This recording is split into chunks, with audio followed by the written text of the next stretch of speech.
Hello, everybody, and welcome to today's episode of Fit Chicks Chat. We are back on the podcast. I am solo today, but I'm excited because I'm going to be sharing quite a lot of personal stuff, which sometimes I just like to, do this one on one because I feel like I'm talking directly to you as opposed to kind of talking to Amanda or a guest, especially when I'm talking about some personal things. And we are in the middle of gearing up for our holistic nutrition weight loss coach certification, which is starting on June 16th.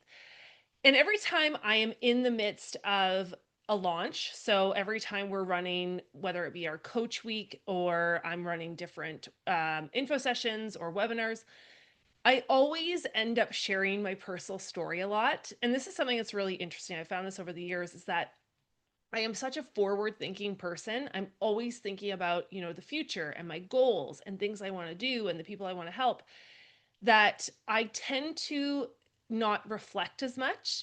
So when these coach weeks come around or when these workshops come around and I'm retelling my story, my transformation, what I went through, it's like I I almost have to really force myself to go back there. And then when I do, I'm like, I need to go back here more often because there is so much value in what I went through to help other people. Right. And we all have that. We all have these stories from our past or things that we've gone through that literally could change somebody else's life if we share our story more. But then if you're someone like me and you're future focused, you're just going ahead and you're like, oh, I can't wait to do this and do that. Or, sometimes it's not a positive thing. Maybe you're future focused, worrying that you don't tend to look back and share, the lessons you've learned or the things that you have experienced that you have overcome that could really help other people. So I thought, okay, today on the podcast, I want to go on solo and I want to share a little bit more again about my story. So if you're new to this might be the first time you're hearing it.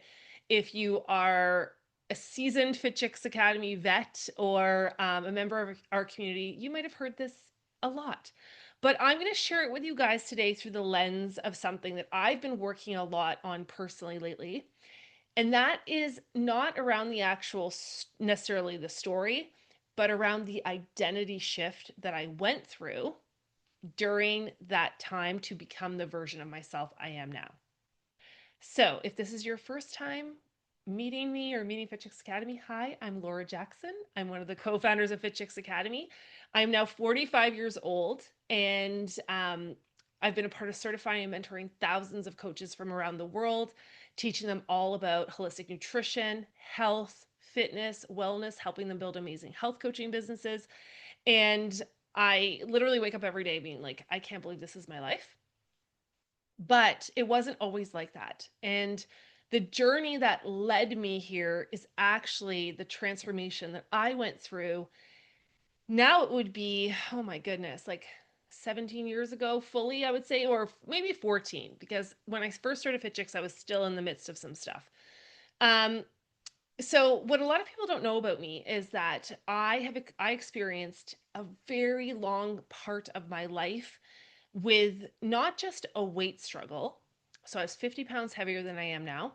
Um, I was really, treating my body unlovingly by binging on a lot of food and purging. I dealt with a secret eating disorder for 17 years. And I was just sharing recently, too, on one of our events about how, I remember that feeling, and which again is why I'm like, this has all been coming back up. I'm like, I've got to talk about this again. But I remember the feeling of going through the drive-through and I was dealing with so much anxiety in my life. And one of my coping mechanisms was food. And, I was young, I was trying to figure myself out. I was in my late 20s. And I was like, starting my corporate career, all of that stuff. And I didn't understand all the things I understand now about getting the body into balance, getting the mind into balance, how habits work, how our subconscious works, like all of these pieces together. I didn't understand that. I just thought, this is my life. This is how it's supposed to be. I can't deal with it. Let I'm going to go to food, right? So I had these memories of me being in the drive-through parking lot just with bags of food and just like shoving it down my throat, almost as if it was like a physical representation of the emotions coming up and then the food was just shoving it back down, right? And not no one else in my life knowing. It was like my secret thing I would do, and I was just so miserable, and then I would hate myself afterwards, and I would swear I would never do it again, and I would, purge, and then I would, do it all over again, whether it be the next day, a week later. It was just part of my coping mechanism, right? So a lot of people when they meet me now, they think, "Oh my gosh, like that that couldn't have been you. Like that there's no way that's you." I show pictures, of course, during coach week, I'll show my before pictures, and I'm not showing it in the sense too of, here is, look at me then and I'm in a better body now. I always look at it as, look at me then, and this was all of my beliefs about myself, all of my education about health and wellness, all of my coping mechanisms. Like this was a version of myself. And then this is me now, who is not better than her, but I just have an understanding and a love of myself that I didn't know how to have back then. So, I want to talk to you guys today a little bit more about that transformation. And again, I can give you all of the tips and the tricks and the hacks and the habits and, what to eat and what to do and all of those things. But I want to talk to you today from a lens, like I was saying earlier, that I've been doing a lot of work around lately. And that is around the identity shift that I went through or had to go through to create long standing change. Because that's what we all want, right? We're not here to be like, okay, I want to learn about how to lose 10 pounds in 10 days, like the marketers tell us, right? Because that's how a lot of us, and again, I've been on every diet under the sun. Anything you can throw at me, I could say, yep, I've been there. And, at first you think that's what you really want. But what we really want is to do something that is going to change not only the way we physically look, but the way we feel about our bodies, the way we love ourselves, the way we approach our health, right? That's what we truly want. We just don't necessarily know it at the time. And we want it to be something that lasts for life, right? That's not just this, 10 pounds in 10 days, and then I'm back gaining that, all back a week later, which is, I had completely been there. And this is one thing that after coaching so many women, right? After teaching and so many coaches as well as coaching clients, I've really seen that the people who have the lasting transformation, like the real lasting transformation, and the transformation that's not just physical, that is emotional as well, is that they focus on both changing their behaviors, but also changing their identity. And many times we don't even realize that we're changing our identity as we're changing our behaviors until afterwards. And which is why at Fit Chicks Academy, we talk a lot about the mindset and the method at the same time, because you have to help your client become a different version of themselves, not just what's on their plate, right? Not just what's, in their grocery cart or the exercises they do. We have to help them step into this new identity, which is actually the hardest piece of this. But if you unlock it, it makes everything else easier, which is why I think we need to talk about this so much more. And, even for me, 17 years ago, I'm going to say it's about 17 because that's probably when it really kind of, there was a few years into Fit Chicks where it was still happening, but we started Fit Chicks about 16 years ago. And, but 17 years is very clear in my mind when it was the struggle was the hardest. When I look back to that time, yes, my habits were very negative, right? But I really thought of myself as somebody who I struggle with weight. Like I am someone who struggles with weight. That was my identity. That was my belief about myself. I am someone who struggles with weight. So every time I thought that, what I was doing was reaffirming to myself that that is who I am. And this is the truth about identity, right? As long as we have an identity that does not serve us, even though we don't want it anymore, if it's our true belief, we will continually prove it true. Okay? It's like saying, if you believe you're someone who's shy, and then you're like, no, I effortlessly will go on stage. Like, I want to speak on a stage in front of 10,000 people. But you identify as someone who's shy, you will do everything in your power to make sure you do not speak on any stage. You will sabotage yourself. Even if you think you want to, you'll sign up for speaking classes, you won't attend them, right? We do things to reaffirm our belief system about ourselves. And this is such a big piece of the weight loss puzzle that's so not talked about.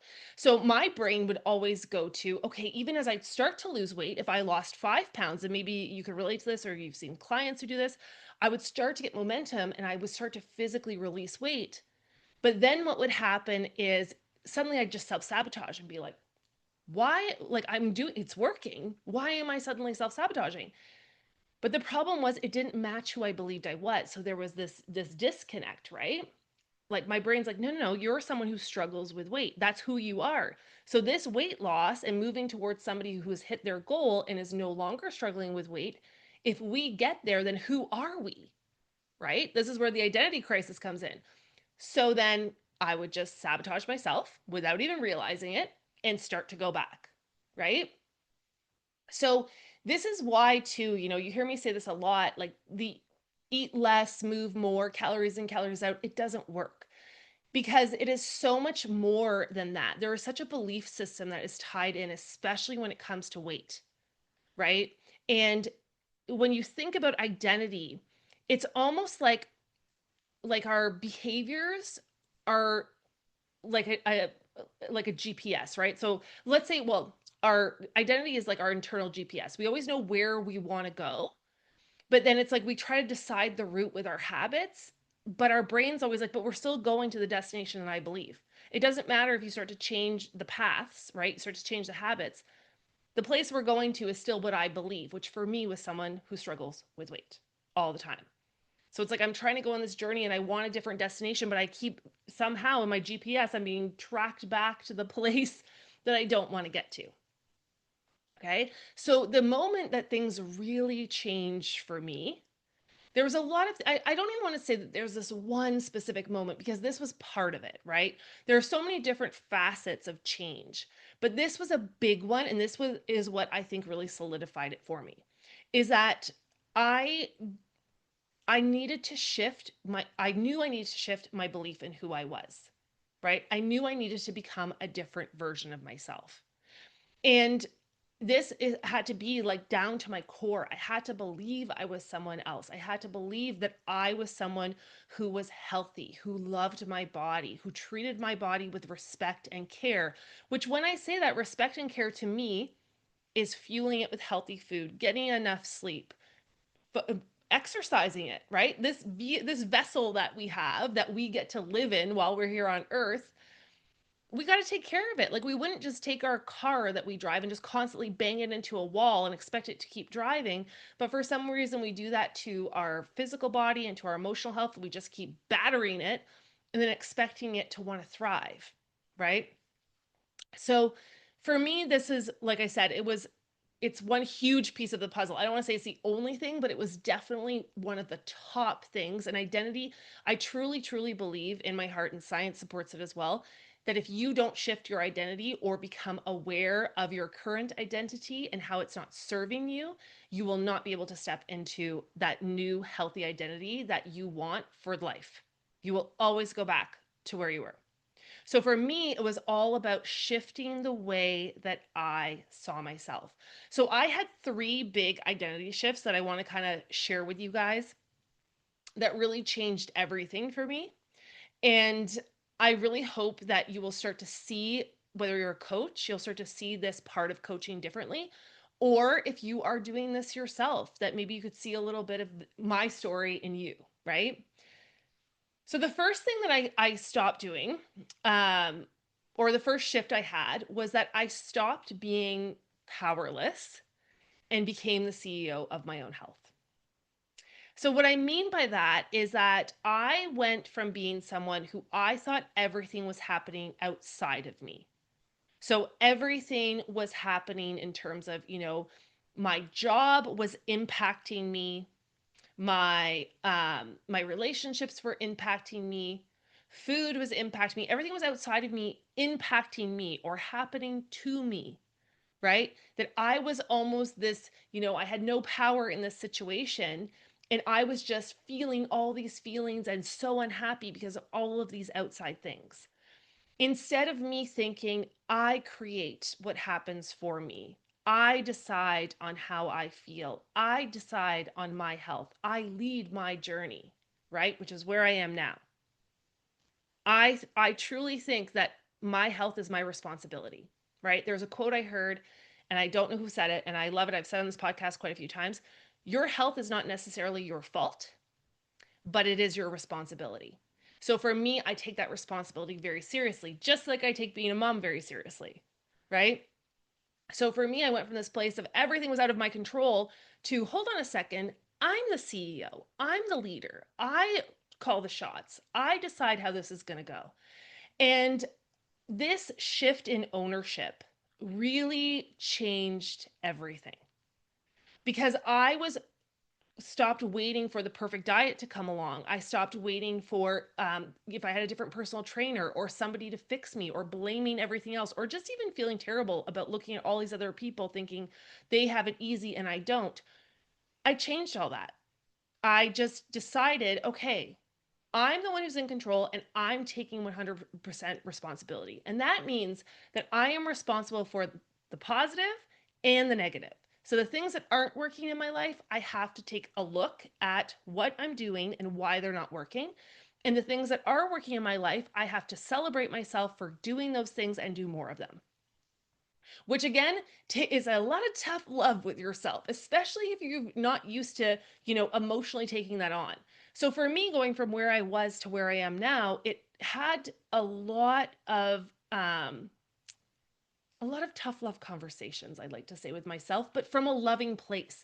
I used to beat the crap out of myself, right, for not sticking to something and be so mean to myself. When I shifted into this way, it was almost like a tough love, like a loving parent or a loving boss being like, I know you've got this in you. I know you're better than this. I know you can do this, right?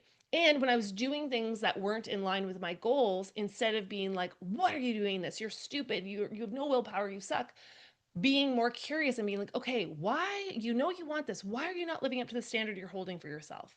Why do you keep quitting on yourself? Let's explore that, right?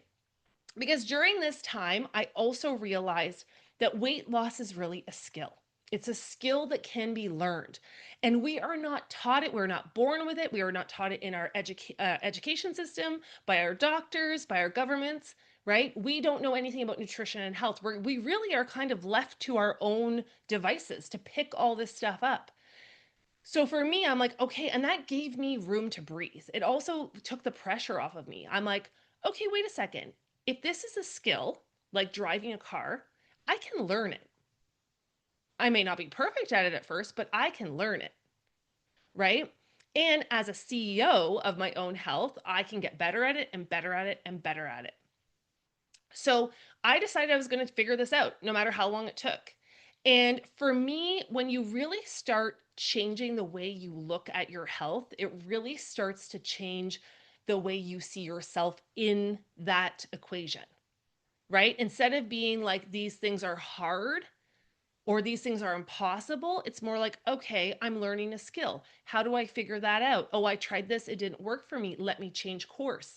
Instead of this kind of pass or fail mentality that a lot of us kind of start to treat it as, right? And if you actually think about it, if you treat your health like you're running a business, for all of my coaches out there, and you're like, okay, my health is like running a business. You don't quit your business every time you have a bad month or a deal doesn't show up the way you want it to, or a client quits on you. You're not like, oh, that means everything, I need to close up shop. But we do that with our health and our weight, right? So finding the thing that kind of works for you, like for me, I always use the CEO of my health, the leader of my health. I'm my own coach, right? That really resonates for me. But I really went from the place of everything's outside of me to being it's all inside of me. I am the CEO. That was a huge identity shift for me. But it really caused me to start to take responsibility and look at things differently with curiosity and love and be like, I can figure this out. I can do this. Okay. And I'm the same way in my business. There's times where I still feel like sometimes I'm like, oh my gosh, I'm the person who, I don't know if I could do this. And I'm like, yes, you can. You're figuring it out. It's a skill. You can learn it. You make the decisions. Okay. So the second identity shift that I had, and I'm just looking at my notes because I wrote this down, is I stopped trying to quote unquote fix myself and started learning how to thrive.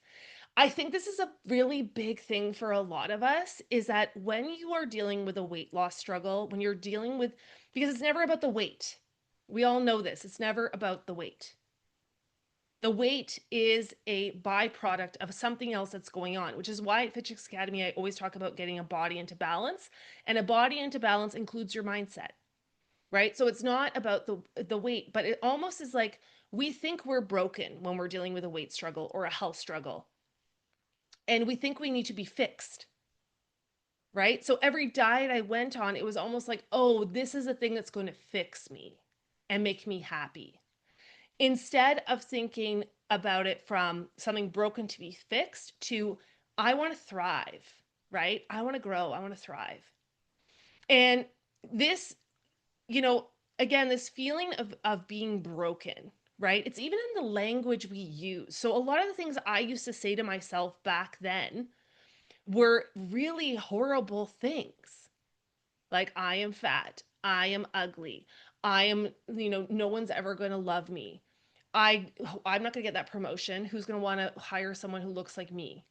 Right? These really horrible things, but then that also fed into the identity that you are broken. And if you fix those things, you will then be lovable. And instead, I just started to take away these labels, right? This identity of being broken and needing to be fixed. And again, went into the place of I'm trying to thrive, right? And the way that I mean with thrive is like almost like, okay, this is where I'm at and I want to thrive. I want to feel my best. I want to feel better. So what are the things that I can do to shift towards that? Right? Instead of this feeling of broken being fixed, okay, I'm not thriving right now. How can I thrive? And that even that language shift helped me to have an identity shift. So this is where I started focusing on too, really for me, what could I add to my life that would help me to thrive? And what did I need to stop doing that I was currently doing that also would help me thrive? So this was where too I could kind of again look at things from a loving place instead of feeling like I was broken and okay, this is bad, I need to fix it, to okay, this is, these are things that are not, they're pulling me in the other direction as opposed to making me feel better. And I just used this kind of barometer of how I felt. Did I feel good when I did this or did I feel bad? I instead of feeling like my body was always working against me, again, like it was something that needed to be fixed. Okay, I work with my body. So when I'm feeling resistance, I was like, okay, let me lean into that. Why am I feeling resistance? What do I need to do instead? So for me, that was a huge shift of looking at instead of feeling like I needed to be fixed. And then I started to hear, like, when you start to shift these things, right, you start to hear things differently. So I would even be listening to like marketing messages and be like, okay, that sounds like really like I'm broken, right? It's really feeding into the I'm not good enough narrative, which is really what the diet culture is. The whole diet culture is fixated on showing you that you are not good enough, that you are broken, you need to be fixed, and here is your solution, right? Instead of teaching you, because again, weight loss is a skill, really how to do this in a way, though, that will help you thrive. And also, I just always think too, and this was something, again, these thought shifts that I had that helped lead to my identity shift of my true beliefs about myself. Because when I stopped thinking I was broken and needed to be fixed, then all these other things started opening up for me. Like, and the thoughts that came along with it also helped to support that. But I just started to see things like so differently. And I started to approach things really differently because our body is this incredible interconnected system, right? And as you start to feel better in one area, all these other things start to come into balance. So suddenly, as you start to nourish your body better, you're like, oh, now my hormones are feeling balanced. So my moods are balanced. So I have more energy to want to do certain things. Okay, so now my emotionally I'm feeling better. I'm physically feeling better. My body is in harmony. So it's releasing weight, right? So it's like all these pieces kind of start to come together. So that for me was a really big shift, becoming someone who was broken, who needs to be fixed, to seeing myself as someone who thrives. Like anything that goes wrong in my life, it does not mean I am broken. It means what I'm doing is not thriving. What I'm doing is not working for me, right? So I just need to find a different approach. And then the third identity shift that I had that really helped me with my transformation is when I stopped seeing myself just like being broken to be fixed. I stopped being someone who hides. Okay. And this is something that is really big for a lot of us who struggle with weight or clients who struggle with weight is there is a lot of shame involved, especially if your weight is a byproduct of a lot of emotional, as I said, weight is never just about, oh, I don't know how to eat properly, or I'm, eating wrong. Usually it's there's there's so many factors, but it's never just that thing. It's not just like, oh, I'm eating too much, because if we could just solve for that, then it would be so easy. There's a lot of layers, especially for women. So for me, I was hiding, right? I was hiding in a physical body that was bigger than, for me, was healthy, and also that I did not feel like I was thriving in. I thought I was broken, and I physically was that was my identity. I don't want to be seen. I don't want to be seen. So I would show up just enough that I would feel like I was being productive, but I would still be able to hide because I thought, who wants to see this? Right? I was judging myself. Everything about me was my quote unquote imperfections. The way I looked, the way I thought about myself, the way I acted, everything about myself to me was wrong. And there was so much shame. And shame is one emotion that will rob you of your entire life. And this is something too that someone told me once, and I thought it was so amazing. And I try to practice this in every area of my life, professionally, personally. Shame can only live in the dark. It can only live in the dark. And it might have been Brene Brown who said this. I don't know. I don't remember. Shame can only live in the dark. Once we bring it to the light, it loses its power. And so when I say in the dark, I mean in the secrets we keep and the things we try to hide from other people. As soon as we say it out loud, like think about it for something in your life that you have been hiding because you're ashamed, right? And then suddenly you just say it, it comes out in public, and you're like, or you tell a family member or a friend, like, oh my gosh, I ate the entire box of cookies last night. Or okay, I gotta say something out loud, like I bailed on my kid's concert because I just did not want to talk to anybody there. Like whatever it is that you're keeping in secret and bottled up, and it could be small things, it could be big things, but as soon as we let them out of the bottle, it's like they lose all of their power and you realize they're not as big of a deal as you think they are. So for me, it was like by not sharing what I was struggling with, not talking about it, even as I started to build my business, right? Like as I started Fit Chicks and I was running these, sold out classes, and we grew to 20 locations, and as we're growing our business and I have all these business accolades and I'm not telling anybody about my true weight struggle because I thought no one wanted to hear it either. I thought, okay, everyone wants the quote unquote perfect coach. But then it was like a Facebook Live, I think it was, when I first really started talking about it. And I shared it, and I was so nervous and uncomfortable and shaky and awkward. And then I started getting all these emails from people being like, oh my gosh, I never knew you struggled with that. Can I share with you something that I'm struggling with? And it kind of opened up this like free, shame conversation. But it was really great because not only did I help other people, but I really shifted my identity in that moment when I stopped hiding behind these things like they were something dark that I dealt with and said, yes, this is what I struggle with. And it actually, in my brain, I had the mindset shift, thought shift, that my struggle became my strength. I truly believe in my heart of hearts that I was given that struggle so I could be doing this podcast right now with you, that I could be the coach I am today. And I truly think I am one of the best coaches out there when it comes to this stuff, right? The best educators when it comes to coaching on health and wellness and mindset and building amazing programs. All of these things I truly believe are my superpowers. And one of the things I think that is my superpower is I know what it feels like to be that client. I know what it feels to be that struggling coach with the confidence issues and the mind and the mindset. Like I understand it. But if I never struggled with that, I wouldn't have the strength to do this, right?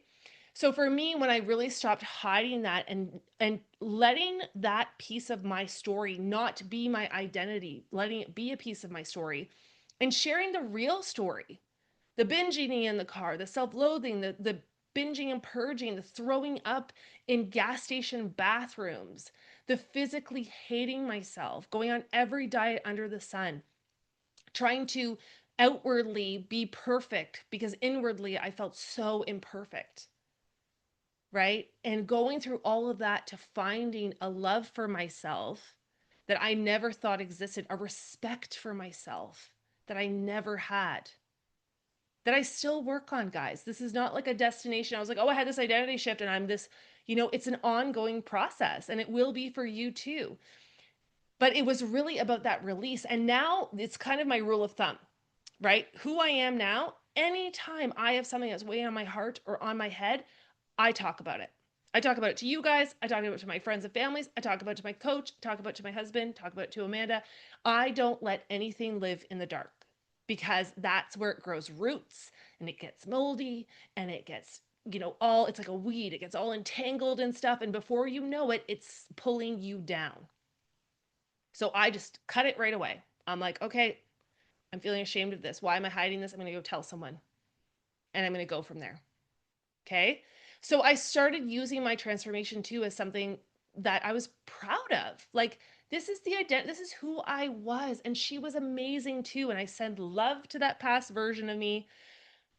But I let that go because for me, again, it was so like, this is my story. My story is embarrassing. I'm someone who has this embarrassing story of having an eating disorder. And that's, a really like heavy topic to talk about for a lot of people. It makes other people uncomfortable, right? They don't know how to navigate through that. Still to this day, my family, if I bring it up, they get very uncomfortable because there's a lot of guilt on their part and all of those things.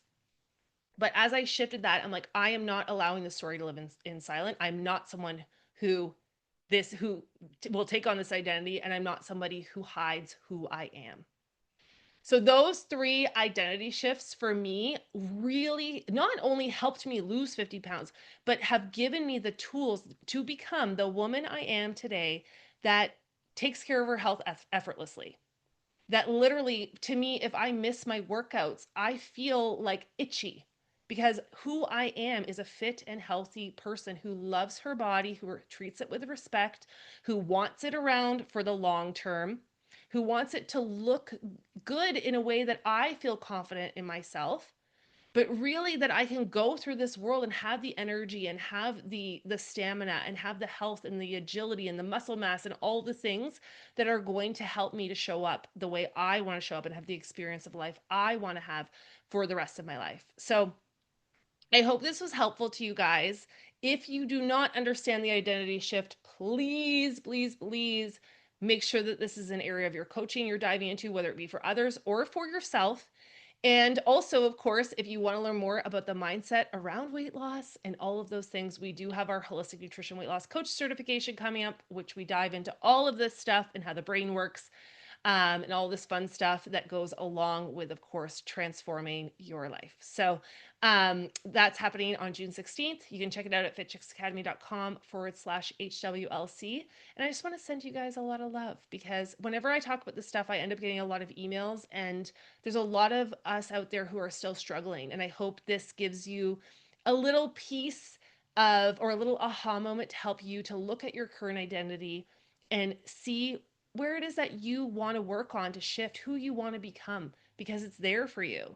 But this identity piece, it's so hard because a lot of us just overlook it. So I hope this was helpful. I'm sending you lots of love. And of course, you can email us any questions. We're always here for you guys. Okay, have an amazing day, and I will see you next week. Bye.